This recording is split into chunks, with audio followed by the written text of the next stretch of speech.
আজকে ২৪ দফা দফাওয়ারি তারা তাদের কর্মসূচি ঘোষণা করেছে। তার মধ্যে আর সেকেন্ড রিপাবলিক এটা অনেক দিন ধরে বলে আসছে, সংবিধান সভা এটাও বলে আসছে। কিন্তু আমরা তো দেখছি যে এর পাশাপাশি তারা নির্বাচনের প্রস্তুতি নিচ্ছে, মানে জাতীয় সংসদের নির্বাচনের প্রস্তুতি নিচ্ছে। এখন শেষমেশ তারা এই দুটো একসঙ্গে করবে না যদি সংবিধান সভার নির্বাচন না হয় তাহলে জাতীয় সংসদের নির্বাচনে কি তারা অংশ নেবে না? আমার মনে হয় না। আর যে কথাটি এহসান মাহমুদ বলছিলেন সেখানে হচ্ছে যে এই যে সরকারের কাছে যে প্রত্যাশা ছিল, একটা হচ্ছে অর্থনৈতিক প্রত্যাশা, বেকারত্ব দূর, দারিদ্র্য কমানো, আইনশৃঙ্খলা পরিস্থিতির উন্নয়ন। কিন্তু জনগণের মধ্যে কিন্তু আরেকটি প্রত্যাশা এবং প্রবলভাবে, সেটা হচ্ছে 3টি নির্বাচনে মানুষ ভোট দিতে পারেনি, বিশেষ করে 2008 সালের পর যারা ভোটার হয়েছেন। সুতরাং নির্বাচনটা কিন্তু যত দ্রুত সম্ভব এটাই মানুষের আকাঙ্ক্ষা ছিল। আমাদের এই দেশেই তো দেখেছি স্বৈরাচারী এরশাদ সরকারের পতনের পর 3 মাসের মধ্যে বিচারপতি শাহাবুদ্দিন আহমদ একটি সুষ্ঠু অবাধ নির্বাচন করেছেন এবং সেখানে স্বৈরাচারীর যে দল জাতীয় পার্টিও অংশ নিয়েছে।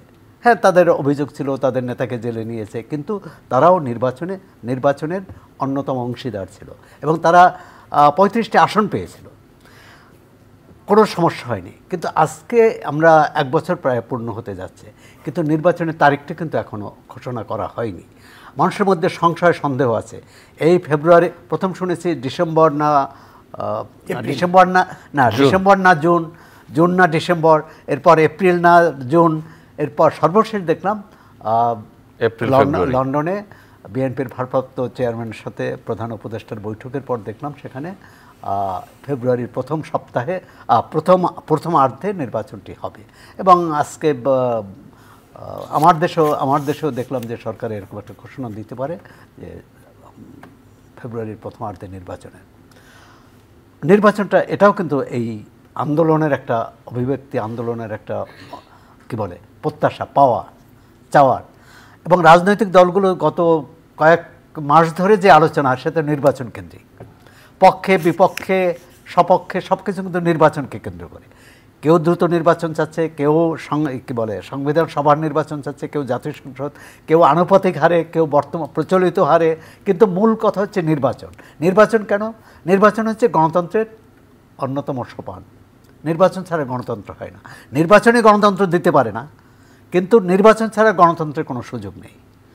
সুতরাং নির্বাচনটা কবে হবে? আমি মনে করি যে সরকার গত 1 বছরে কোনো কিছুই যে করতে পারে না তা নয়, অর্থনৈতিক ক্ষেত্রে একটা শৃঙ্খলা হয়ে গেছে, আবার জননিরাপত্তার ক্ষেত্রে বেশ ভঙ্গুর অবস্থা এবং মানুষের মধ্যে সংশয় সন্দেহ এবং নিরাপত্তাহীনতা আছে।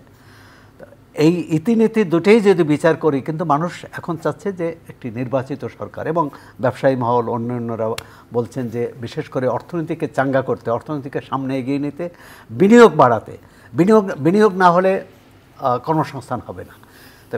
তাই বিনিয়োগ না হলে কর্মসংস্থান হবে না, এবং কর্মসংস্থান না হলে মানুষ আরও বেকার হয়ে যাবে, আরও বেশি দারিদ্র্যসীমার নিচে চলে যাবে। এই অবস্থার জন্য নির্বাচনটাকেই উত্তরণের একটা পথ হিসাবে মনে করি, আমরাও মনে করি, অন্যেরাও মনে করে। আপনাকে ধন্যবাদ। সেটি যত সরকার, আমরা আশা করি যে এই সরকারের বার্ষিকীতে, সরকারের যে বর্ষপূর্তিতে এ ধরনের একটা ঘোষণা আসবে। জি।